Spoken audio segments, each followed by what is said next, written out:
네, 반갑습니다. 2월 19일 아침 시황입니다. 자, 벌써 또 목요일이네요. 네, 그리고 오늘이 우수예요. 비가 온다는 우수인데 이제 날씨가 좀 많이 풀리면서 좀 따뜻해지려고 하려나요? 네, 증권 시장은 또 어떻게 변할지 한번 지켜보자고요. 뉴욕 증시는 일단 상승 출발을 해서 쭉 치고 올라가는 모습이 인상적이었죠. 괜찮았었습니다. 어제 같은 경우는 약간의 변수는 좀 있었죠. 근데 어제는 내려갔다가 올라온 모습이었고 오늘은 올라갔다가 내려온 모습이라서 이 명절 시점에서 무엇을 더 크게 받아들일지는 일단 증시가 좀 열려봐야 될 것 같긴 합니다. 자, 지금 일단 오후가 되면서 뉴욕 증시가 아래로 떨어져 내렸거든요. 자, 이 부분은 어떻게 해석하면 되느냐. FOMC 의사록이 나왔어요. FOMC 의사록이 나왔는데 문제가 뭐냐. 금리 인상을 할 수도 있다는 얘기 나옵니다. 네, 금리 인상은 사실 우리가 시나리오에 넣고 있지 않은 이야기 중에 하나인데 금리를 인상한다라는 이야기는 솔직히 좀 이해가 안 되는 부분이긴 하죠. 지금 시점에서 금리를 인상한다? 자, 이거는 좀 애매하죠. 자, 근데 금리 동결에 대한 시나리오가 대부분이기도 했고요. 그 다음에 금리 인하 이야기, 그 다음에 여기서 금리 인상으로 갈지도 모른다라는 시나리오적인 얘기들이 나왔었다라는 거죠. 이 내용은 좀 의사로 가고 같이 좀 뒤져봐야 될 것 같긴 한데, 자, 그게 이제 가장 큰 문제점이었고, 그래서 참 올라가던 주식들이 대부분 아래로 떨어져서 마이너스 전환이 되거나 아니면은 음봉 전환이 되면서 윗꼬리를 달아주거나 뭐 등등의 모습이 좀 있었고, 시간의 거래에서는 약간씩 약세로 전환되어 있는 모습이긴 합니다. 정규장에서는 그렇게까지 나쁘진 않았어요. 근데 요 장 마감 시점, 요 부분이 좀 좋지 않았고요. 쭉 너무 내려가다 보니까 이제 저가 매수세 들어오면서 이제 조금씩 반등을 시켜주긴 했는데, 요것도 마지막에 장 끝날 때 또 밀리면서 끝나기 때문에 살짝 불안하다. 이렇게 볼 수가 있겠습니다. 그래서 그런 내용들 같이 좀 참고하면서 보시면 좋을 것 같아요. 자, 그러면 뉴스를 한번 들어가 보도록 하죠. 뉴욕 증시에서 금리 인상 시나리오가 나오면서 움찔했다라는 거죠. 상승분을 대거 토해냈다. 막판에 급반등하는 등 변동성은 상당히 나타났다. 이런 얘기가 나타납니다. 지금 의사록 같은 부분들은 몇몇 의원들이 당장 금리 인상을 주장한다는 의미는 아니다. 대신 상황에 따라서 금리 인상 가능성도 FOMC 성명에 반영되어야 한다고 주장할 수 있다라는 의미가 되었다. 그러니까 이거는 조금 애매한데요. 요거 의사록이 어떻게 돼 있죠? 여기 있다. 그죠? 금리 인하의 이견이 드러난 FOMC 의사록이라고 되어 있습니다. 자, 지금 일단 지난 1월에 있었던 회의에 대한 얘기를 해놓게 된 거예요. 기준금리 동결에는 대체로 동의했다. 하지만 향후 통화정책에는 방향을 두고 견인차를 보이고 있다라고 얘기가 나오고 있는 거죠. 대다수의 참가자들은 최근 몇 달 동안 고용에 대한 하방 리스크는 완화된 반면 인플레이션이 지속적으로 더 높은 수준을 유지할 위험은 여전히 남아있다라고 판단했다라고 얘기를 하고 있습니다.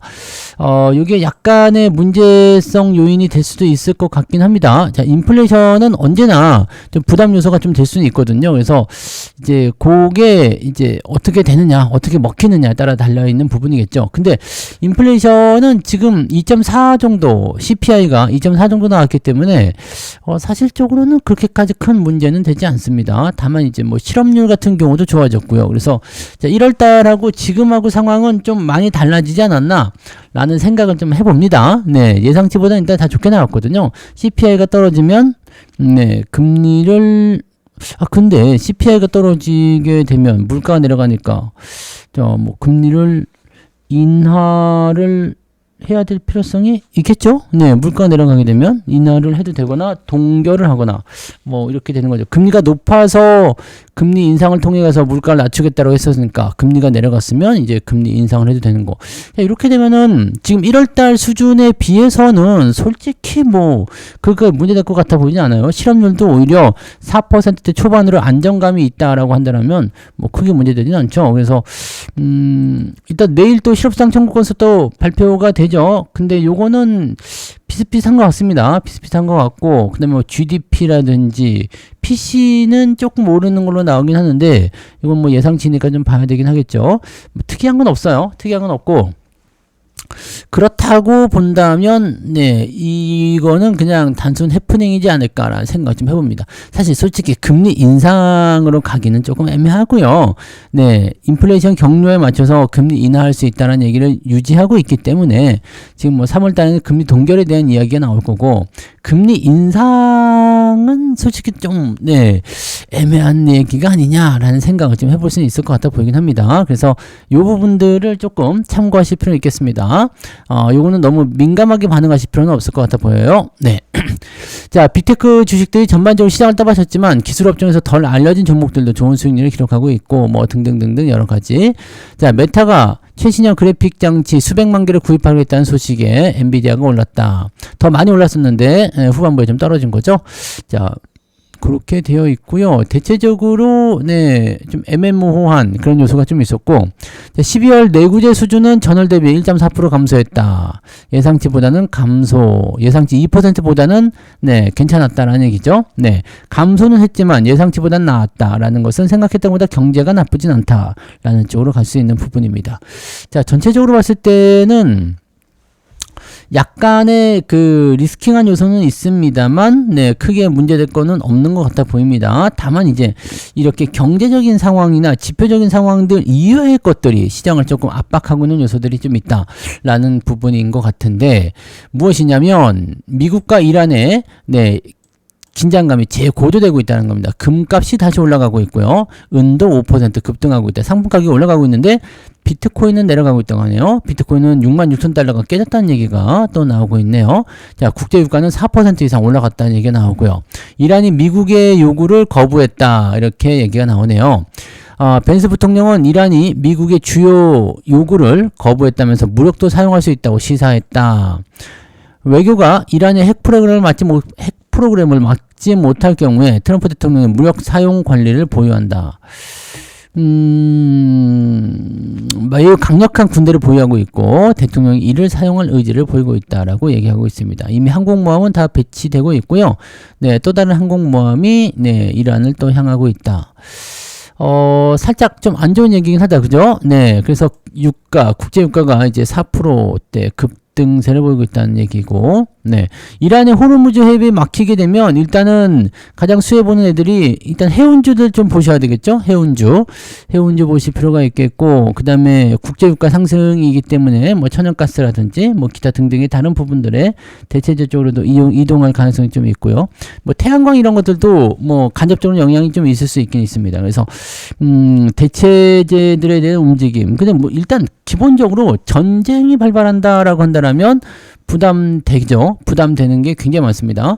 그래서 요거는 약간 네, 좋지 않은 얘기라고 좀 보실 수 있을 것 같아 보여요. 그래서 이란이 지금 거부했다. 일단 미국은 계속 그걸 으름장을 놨어요. 이란이 거부하게 되면 우리가 공격할 수도 있다. 네, 그런 얘기를 했었는데 정말 공격할 것인가? 요것도 참고를 해볼 필요가 있겠죠. 그래서 이것도 변동성에 대한 여부로 네. 작용이 될 수가 있는 요소가 좀 되겠습니다.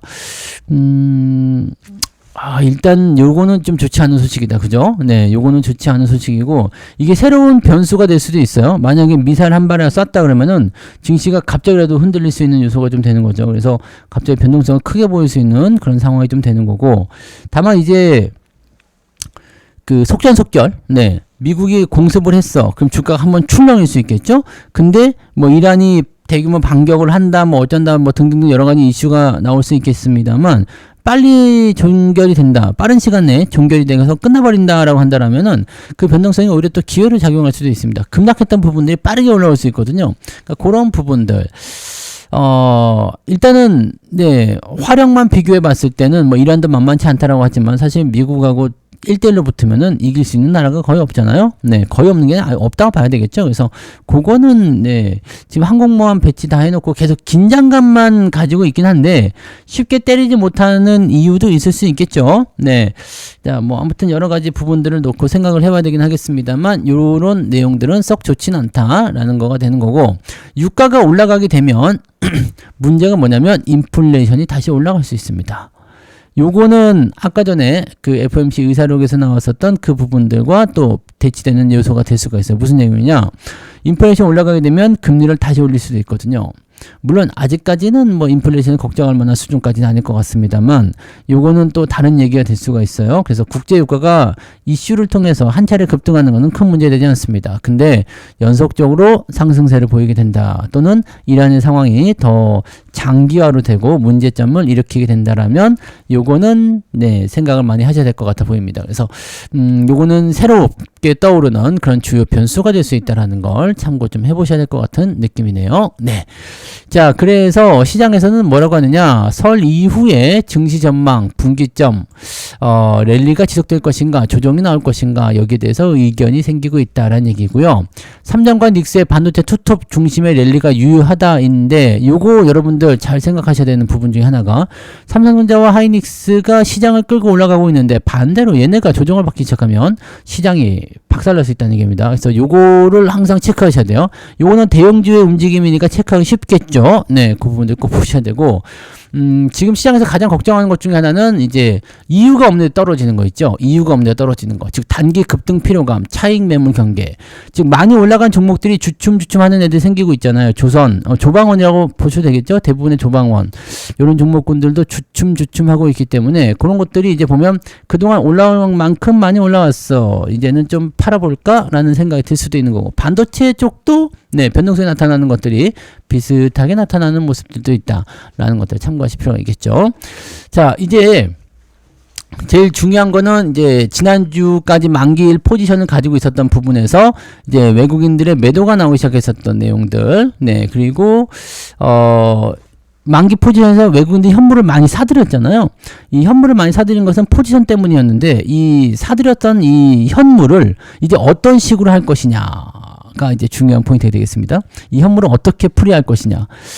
그 현물이 이제 필요 없어지니까 내다 팔 것이냐, 아니면 이참에 그냥 시장을 끌어올리는 데 쓸 것이냐 라는 쪽인데, 요거는 고민을 좀 해봐야 될 것 같은 느낌적인 느낌이죠. 네, 그래서 지금 현재 삼성전자가 어떤 형태를 보일 것이냐라는 부분이고요. 그 다음에 하이닉스가 또 어떤 형태를 보일 것이냐. 지금 얘네 두 개만 합쳐도 시가총액이 어마어마하기 때문에 지금 얘네 둘이 합쳐서 시총이 1700조? 네, 1700조 되죠.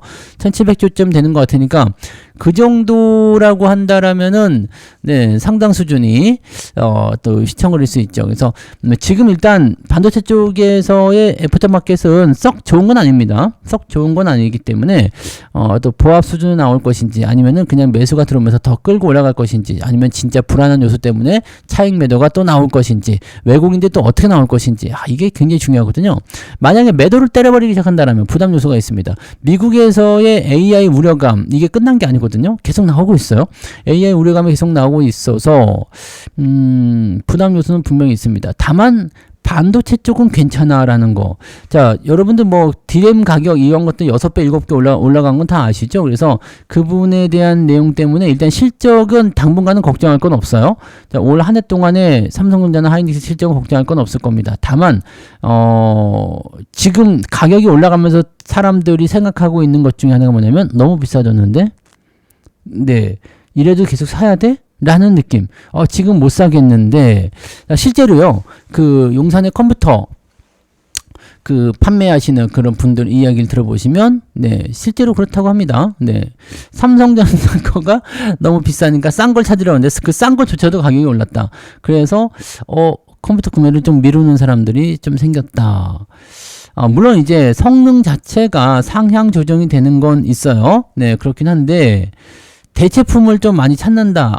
그러니까 어떤 얘기냐면 그 성능에 대한 포지션들이 가지고 있는 그 뭐라고 그러죠? 그 부품들이 쭉 있을 거 아니에요. 부품 가격들이 다른 부품들은 올라간 게 아니라 램하고 SSD 이런 것들만 엄청 올랐더라고요. SSD 같은 경우는 한 5배 올랐나요? 많이 올른 것 같아요. 엄청 많이 올랐고 D램이 깜짝 놀랄 정도죠. 네, DDR4 16기가가 네. 옛날에는요, 8기가짜리 2개 하면은 한 4만원 정도만 했었던 것 같아요. 한 1년, 2년 전? 네, 24년도 말? 제가 컴퓨터, 네, 구매할 때만 하더라도, 네, 24년도였던 것 같은데, 그때만 하더라도 한 4만원 정도만 했었던 것 같거든요. 네, 16기가. 근데, 그래서 저는 이제 32기가를 꽂아놨죠. 워낙 다중 업무를 하니까. 근데, 지금은요, 16기가 하면은 20만 원이 좀 넘는 걸로 알고 있어요. 그러니까 46에 24. 네, 한 6배. 3만 원대였다 그러면 7배 이렇게 뛰는 거죠. 그 다음에 이제 DDR5로 넘어가는 분들도 많이 계시니까 그렇게 하면은 16기가가 한 30만 원대쯤 하는 것 같더라고요. 얼핏 보면 그렇습니다. 자세한 가격을 보지는 못했지만 일단은 네, 대충 참고해 보니까 그런 것 같아요. 그래서 조립 컴퓨터를 맞추려고 하면은 그냥 뭐 이것저것 좀 돌아가고 네 그런 것도 있잖아요. 이런 것저것 돌아가고 뭐 적당히 좀 게임도 좀 하고 뭐 이렇게 쓰시려고 하시는 분들, 작업도 좀 하고 이런 분들은 한 7, 80만 원대에 컴퓨터를 맞췄다 그러면 지금 한 140만 원 정도, 130, 40만 원 줘야지 네 비슷하게 맞추실 수 있을 것 같아요. 보입니다. 그래서 가격이 좀 어떻게 따지면 한 2배 정도 뛴 것 같아요. 이게 다 램 가격 때문이거든요. D램 가격. 그러니까 그런 부분이라서 부담되죠. 네. 7, 80만 원에 맞추는 걸 130만 원에 맞추겠다. 이게 좀 부담돼요. 그러니까 요거는 이렇게 붙이면은 실질적으로는 가격이 한 60%에서 70% 가까이까지 또 뛴 것 같거든요. 자, 그러면 부담돼요. 부담되니까 컴퓨터 지금 잘 돌아가는데 뭐 맞추지 말지 뭐. 이렇게 나오는 경우도 생길 수가 있거든요. 네. 그렇게 되면 뭐 램을 재활용할 수도 있는 거지만 네, 그렇게 맞추게 생각을 하게 되면은 네, 조금 네. 저의 생각은 그렇습니다. 보통 이런 상황이라면은 수요가 감소를 하거든요. 수요를 감소하게 되면 가격이 내려가요. 가격이 내려가면서 이제 제가 제일 걱정하는 게 그거예요. 지금은 이제 물건값이 비싸게 팔렸으니까 이제 실적이 크게 증가를 하는데 수요가 감소하게 되면 물건이 안 팔리거든요. 그러면서 가격이 내려가요. 그럼 이제 조금씩 팔리거나 하더라도 이제 수요가 이제 가격이 실제로 내려가기 시작했어요. 지금 살짝 이제 30만 원대에서 30만 원대 중반에서 30만 원대 초반에 좀 내려왔죠. 네, 그렇게 내려오기 시작했는데 그렇게 되면은 네. 실적은 굉장히 좋은데 성장성이 약간 의심을 받는 경우가 생길 수가 있어요. 즉 100만 원 벌었다. 근데 지금은 90만 원 벌었다. 뭐 이런 거는 이제 실적이 감소하는 부분이잖아요. 근데 100만 원 벌었다. 근데 뭐 90만 원에서 100만 원 벌었으니까 10만 원 더 벌었다. 근데 이번엔 105만 원 벌었다. 그러니까 지난번에 10만 원 벌었지만 이번엔 5만 원밖에 못 벌었다. 지난번보다 더 많이 벌었지만 이런 식으로 성장성이 의심을 받는 경우가 생기면 주가가 조금 조정을 받죠. 자, 그런 형태가 나올 수 있다는 얘기입니다. 그래서 그걸 어떻게 나올 것인가라는 부분이 되는 거고요. 어쨌건 이 반도체 쪽은 이제 가격 동향이라든지 이런 것들 좀 잘 살펴봐야 될 거예요. 수요 이런 거. 미국도 마찬가지예요. 네, 돈을 많이 쓰겠다라고는 하고는 있는데 가격을 계속 올린다 그러면 얘네도 감당할 수 있는 포지션을 벗어날 수가 있겠죠. 그래서 그 선을 넘기지 않는, 넘어가지 않는 선에서 얼마나 잘 끄집어내느냐가 중요할 것 같습니다. 그 다음에 이제 상법 개정안에 대한 부분들 어떻게 될 것이냐. 전체적으로는, 네, 이제 뭐 상승 포인트를 계속 얘기는 하고 있는 것 같아요. 더 올라갈 것이다, 더 좋아질 것이다, 긍정적이다 라고 얘기는 하고 있는 것 같기는 한데, 네, 딱히 막 주목해 볼 만한 그런 요소들이 아직까지는 많지 않은 것 같다. 그러니까 실제로 나스닥 지수 차트를 보시면 주가가 좀 이제 하방으로 떨어지고 있는 형태가 보이거든요. 그러니까 약간 주의가 좀 필요한 그런 요소들이 있지 않을까라는 생각이 좀 있습니다. 그래서 뭐 어떤 악재가 나올 것인지 또는 어떻게 뭐 지금 악재냐 뭐 지금 나쁘냐라고 딱 판단할 수는 없어요. 근데 뭔가 조금 네 깨름직한 그런 느낌들이 계속 산재해 있다는 거죠. 즉 장밋빛 전망이 굉장히 많은데도 불구하고 그것을 뒷받침해 줄 만한 어떤 요소들은 좀 많이 부족해 보이지 않는가라는 생각이 좀 있죠. 물론 그런 상황 속에서 주가가 더 올라가긴 합니다. 그래서 현재로서는 이제 예측 같은 부분들보다는 네, 각자의 상황에 맞춰서 리스크 관리를 하시거나 아니면 네, 뭐 시장 상황을 보고 대응하시거나 그렇게 전략들을 짜시는 게 맞을 것 같습니다. 자, 어쨌건 이번 주는 명절 때문에 거의 다 끝나가지고요. 이제 주말이잖아요. 또 오늘 내일 지나면 주말이기 때문에 변동성이 좀 있을 수 있어요. 자, 오늘 변동성이 좀 생기게 된다라면 참았다가 내일 주말에 결정하시고 매매하시는 게 훨씬 더 유리할 수 있기 때문에 절대 서두르지 마시고 아마 명절 휴가를 가신 분들은 아마 복귀하지 않으신 분들도 많이 있을 거예요. 이번 주까지 쭉 놀아보신 분들 그런 분들은 주식시장에 참여하지 않을 경우도 있기 때문에 거래량이 좀 줄었을 가능성이 있습니다. 거래량이 좀 줄어들게 되면 실제적으로는 또 주가의 변동성이 커지는 경우가 생기죠. 그래서 서두르지 마시고 천천히 상황 봐가면서 대응하시면 좋을 것 같아 보입니다. 자, 그래서 그런 정도로 체크하시고, 자, 오늘은 일단 뚜껑을 열어보고 상황에 맞춰서 대응하는 것이 필요하다, 이렇게 생각해 주시면 되겠네요.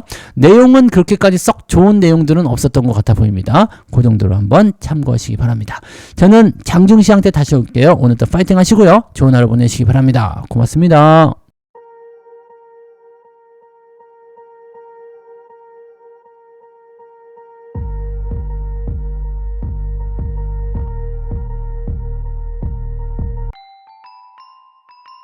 본 방송에서 제공되는 모든 정보는 투자 판단의 참고 자료이며 투자의 최종 책임은 본 방송을 이용하는 본인에게 있습니다.